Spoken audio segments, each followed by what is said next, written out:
Hi, everyone. Welcome to another episode of Dream Loud and Proud.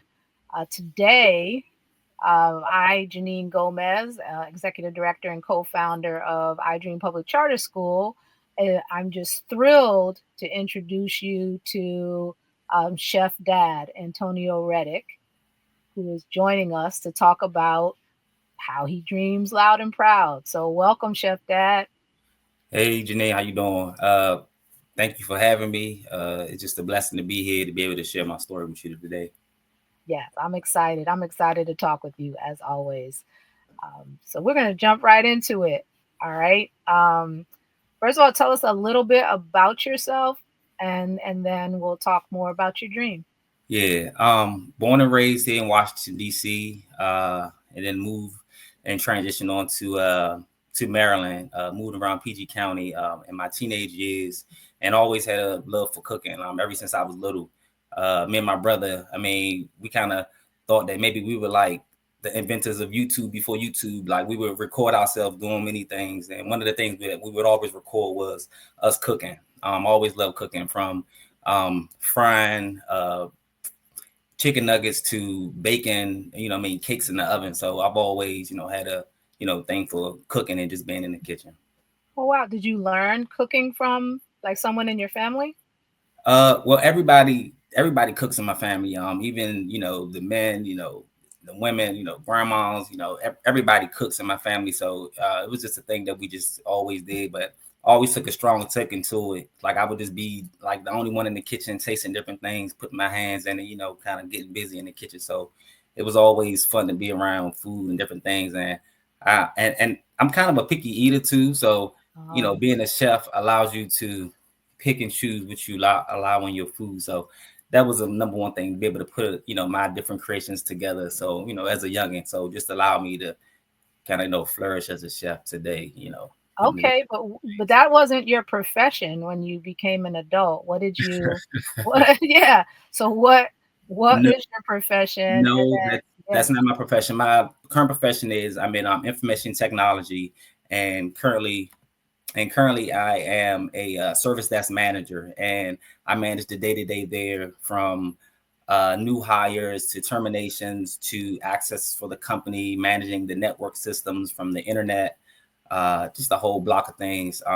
I've been there with that one company for 8 years now.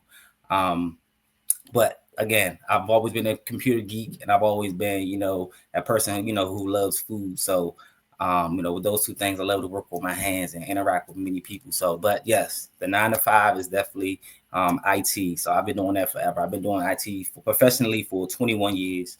But yep.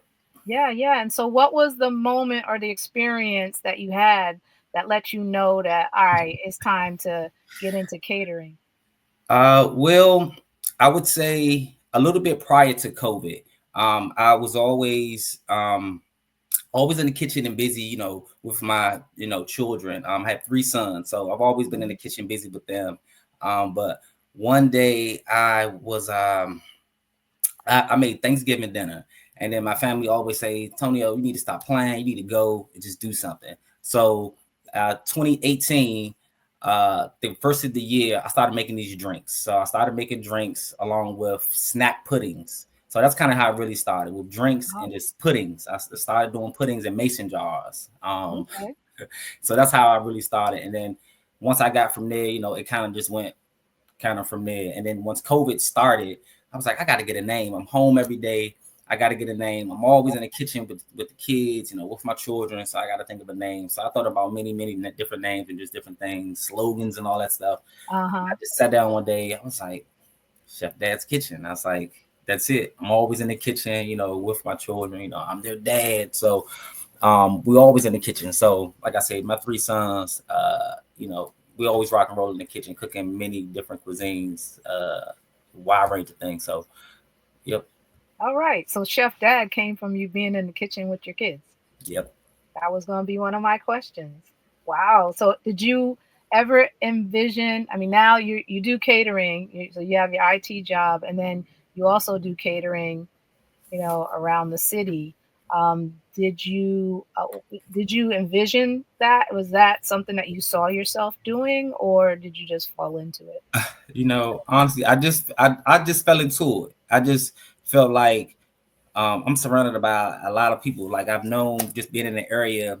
Well, just to give you another little small backstory. So I'm Okay. known in the area for fashion. That's how I'm known in the area for fashion. Like, Um, and one of the big things I'm known for, I love hats. So New Era, I should be sponsored by them because I love their hats. So, um, so that's how people know me. And I worked in retail and I worked in many local retail stores. So, just being familiar in the area, I had a lot of, just being familiar with a lot of folks. And then as I grow and grow older, people saw me and knowing that was me. Oh, that's Chef Dad. Oh yeah, Antonio, yeah, that guy. So to being able to, get the love from the city and my community, like, it's really important. So that's kind of how I knew like I can do this thing because I got the support of my family, of course, them, without going okay. saying my family, Yeah. supportive, very supportive as always. And then opportunities like and your organization, coming around, with I Dream, like, and being a part of, you all's team at different stints of, my career and my journey just allow me to be able to just know that I can do this. Because again, the backing of my community, that's just kind of how I know, born and raised in DC, to be able to, do things and areas where I know they need that attention, in different aspects of topics where they really don't get the exposure of different things. And my area of food, being able to eat healthy and just have alternatives to what kind of what you grew up on and kind of what you've always been taught at home. And it's not even just for the kids, like, it's for the adults as well. Being able to get the whole family involved and getting your diet together, and with a good diet, brings good mental. So, um, Yeah. so Yeah, and we're going to talk more about that. I want the audience to know Chef Dad's son was a learner at iDream Public Charter School, and that's how we connected. And when I found out that he was a chef, IT by day, Chef Dad, outside of that, and that was a big dream of his. We started using Chef Dad's catering service for our staff events, for our community events. And so, yeah, it's the food is really good. So, we want to talk more about that. You said that the focus is on healthy eating. Can you tell us a little bit more about the cuisine that you've created for your business? yeah, so my catering, I mean, it's a wide range of many styles of cuisine. So not all of it is healthy, but um I try to cut out things that that we familiar with that kind of just says, I have to have that in my taste, like salt. So using white salt and just, you know,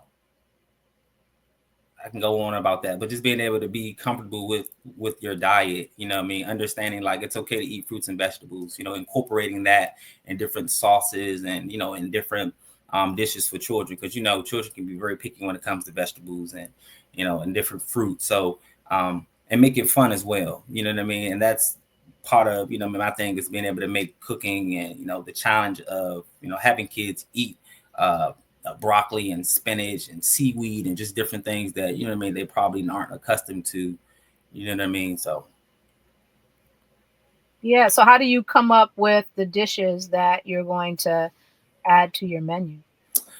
well, the dishes that I come up with, they could come from home. I mean, they could just come from me just sitting around, just kind of like just like game planning with the kids, because I kind of play off them. Like these are my critics every day. I'm in the kitchen 7 days a week, um, so a lot of the things that I do cook, it kind of derives from them and the things that I know they don't eat, and just kind of going forward. But then of course, being around other chefs and being in my community, understanding like what people like, and then also knowing other cultures, because my favorite food is Asian food. Mm. I take a liking to Asian food because of the different textures, with the different flavors from sweet to spicy all in one bite. So being able to, Mm. be well versed in your cuisine is something, that I've always taken pride in, was having a very extensive palate. Understanding like I can eat Indian one day, but then you can eat Thai the next, and then come back and eat vegan, on Friday. So I just feel like, with having a wide palate, like that's what keeps you balanced. Not necessarily always eating healthy, because it's tough in our community to always eat healthy when you're always on the go, always on the move. It's not always readily available. Get that quick healthy snack, to opposing to Mm-hmm. being able to pull up to a fast food place and getting something quick, and also on a good budget as well. So it's important for us to incorporate some type of healthiness, and not go cold turkey and say we can all do it, because it's a challenge, But I think with all of us together and having those conversations, saying like, hey, did you eat an apple today? Did you eat a banana today? Did you eat some spinach last night? Like, did you incorporate some type of green or some type of fruit, some type of extra nutrition that didn't come from a bottled juice or something like that? So being able to just have those conversations is kind of important. So is that part of your business, is educating the community about healthy eating, and how do you And go about doing that? yeah. So as far as nutrition, so working with local sports teams, having meal plans and meal preps for them. So when I talk about eating healthy and different things, like they cannot have fried foods at all. They cannot have different pastries and just different fattening things that we're going to eat normally if we're not an athlete. But um, and talking about athletes, though, yes, being able to cater to them, and meeting with coaches and different directors, and just having meal preps and plans for them, whether it be for basketball, track, and all of my sons are athletes, so I've been able to work with organizations with them and also outside and around them, to be kind of that platform to say, hey guys, this is an alternate here, right here at home. You don't have to go out to an outside source, to get that information, to say, hey guys, this is what we could do to making sure our young athletes, have strong bones, strong minds, and also they can perform. You know what I mean? It's more than just drinking water, Yeah, and exercising. Like you have to eat well as well. So yeah, that's true. That's true. You got to build that body, especially as an athlete. So, what are some of your dishes that you can tell us about? I know it's around lunchtime, so yeah, hopefully my stomach won't growl when you start talking. But yeah. what are So your favorite, your specialty items? Well, well, as far as on the healthy side, we're talking about athletes. So we'll have just like a grilled Tuscan chicken, with some brown rice, maybe some quinoa, some broccoli, some roasted carrots, and something like that, light, but plentiful, for athletes, being able to build protein and just have other things. But if we're talking about my favorite meal, which we can probably get into later, but if we're just talking about the young athletes, and as far as attributing to their diets, you know what I mean, just keeping it lean, you know what I mean, keeping it giving them good steak. Steak is good, other quinoa, introducing them to things, but with really. So tell us now, this is my favorite part. If someone's going to come and purchase some food from Chef Dad, tell them about some of the delicious options that they have. Yeah. So the number one thing, DMV's favorite, are my jerk chicken egg rolls. I make them with chicken, and I also have a vegan option that's made with a lot of good vegan proteins as well. But the ones that's made with chicken, I mean, those are ones that just kind of broke the mold for me here in my stamp here during COVID. Like it was just a rave. Like people would just order 50 of those, no sides at all, just egg rolls. Sometimes they didn't even want the sauce. But then after they known I had it in bottles and made it readily available, like they can't have the egg rolls and I had the sauce, with it. So um I mean that's I mean that I mean that that's the go-to. So like now, like I have events coming up for Christmas and Christmas Eve or Christmas party. So all this month, that's what I've been pumping out. So I'm doing orders of 50 now. So orders of Nice. 50 now, $150. It comes with sauce. They come cut and pre-made. I get them delivered and everything for you right now. But that's a special that's going on for the holidays. Like I have 4 parties coming up within the next 2 weeks alone, just for egg rolls. So Yes, y'all um, check out the jerk chicken egg rolls and the vegan egg jerk egg rolls. They are delicious. They are delicious. So, what's your vision? What's your dream? Where do you want to, Chef Dad? How do you want it to grow? What do you see? well, current day, the idea is always to continue to feed my community. Like I said, my children, my sons, they are athletes. So working with my local community sports teams, to supplying meals and just different things for them. And then just let them know that that we do have products on the way. So I do have my sauce that's coming. 2025, we coming strong, and it's my bomb sauce.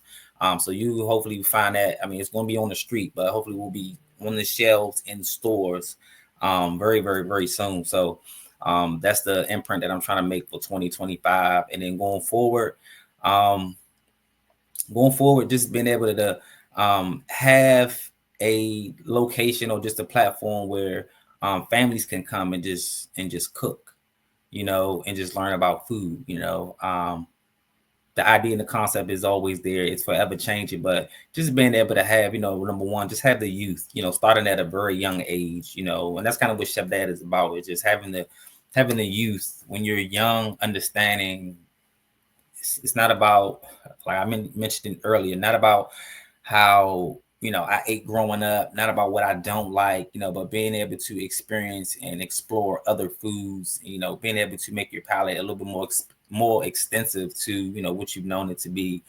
um Not shying away from different things. And then also research is important too, being able to come across things, not really understanding it and seeing it.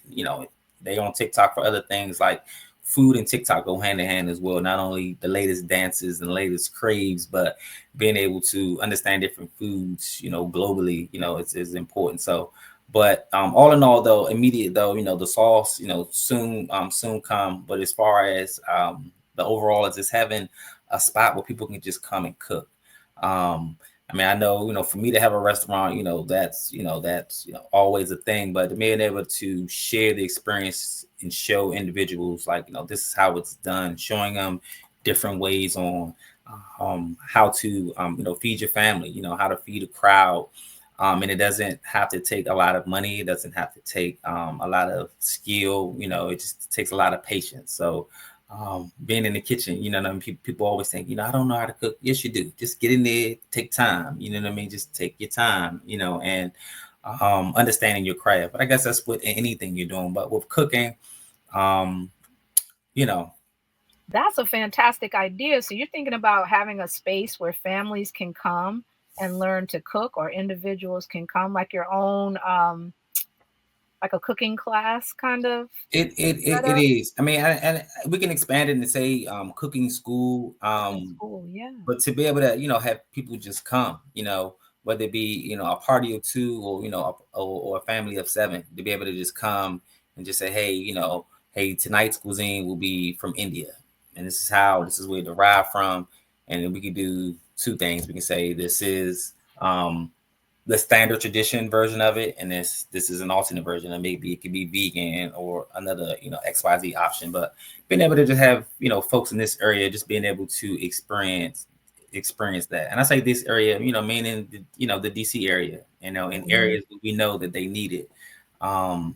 Because when you expand your palate as far as food, it expands your relationships with others. Like, you don't tend to be in the same restaurants, in the same lounges, in the same spaces as that you're familiar with. So being able to say I'm eating this type of food, leads you in different areas. Like all the food that I eat, and I'm just being honest and transparent here, just across the bridge. Like I'm going in Northern Virginia, going in different spaces where our community unfortunately doesn't offer. So I kind of want to bring that here where you don't have to drive 40 minutes, 55 minutes to get some good food, where you can come just steps away from the monument where they have everything else, to be able to get also good knowledge and good teaching about what you're eating, not only just eating and just eating food and spending money, but um, getting the opportunity to learn about what you're eating, and how important it is in other cultures, how you can incorporate that in your home, and it doesn't always have to be the same. Hmm. Oh man, I can see that. I really wish that for you, that that's going to happen. I know if you put your mind to it, it's going to happen. So can't Thank wait to see your space. If you, for anyone who's listening out there who has the same dream of starting their own catering business, what advice do you have for them? How do you get started? How did you create your business? So again, just growing up cooking in my household, like I said, for me and my brother, just always recording ourselves, going back, we're playing tapes, just different, watching cooking shows, attending vocational high school. I received a degree in high school, a 2-year program where I was able to be the leader of my class, the head pastry chef. Just taking you back. That's Okay. way early Okay. 2000s, way early 2000s. So, but yeah, being able to come out of that and just kind of flourish now. I would just say, just do it. Just do it. Don't all that other stuff. Just do it. It's cool, the 9 to 5 is great. Being able to do other things is great. Hanging out with your friends is good, but any business, not even just food, just do it. I mean, write it down. That's the number one thing. Just write it down. Just say, all right, that's what I'm going to do, and just game plan that and just strategize. I mean, just do it. I mean, that's the most honest advice that I can give anyone is just to do it, because you can sit around and just think about it all day. You can look at the paper that you just jotted down your ideas and your notes, but just do it. Just do it. Okay. All right. Thank you so much. How can your audience, or how can this audience experience your food and follow your journey, Chef Dad? Yeah. So Chef Dad's Kitchen on Instagram, and that's Chef Dad's Kitchen on Instagram. I also have a personal page where I have food and I showcase my different events on my personal page as well, and that's World of Creative Man on Instagram. And you can find a lot of things there where I'm attending different food events and just exploring, get my food blog on, just experiencing more than just Chef Dad's Kitchen, World of Creative Man. You can catch me just doing, just my life in full. But yep. Yeah, fantastic. Fantastic. Thank you so much for taking the time to talk with us and explain just how you're dreaming loud and proud. I see it. My stomach appreciates it. Our school appreciates it. But also, most importantly, our community appreciates all that you're doing to not only feed people, but also to educate them on different foods and different cultures and just really how to take care of their body through food. Yeah. So Thank thank you. you. Thank you so much. Appreciate the opportunity.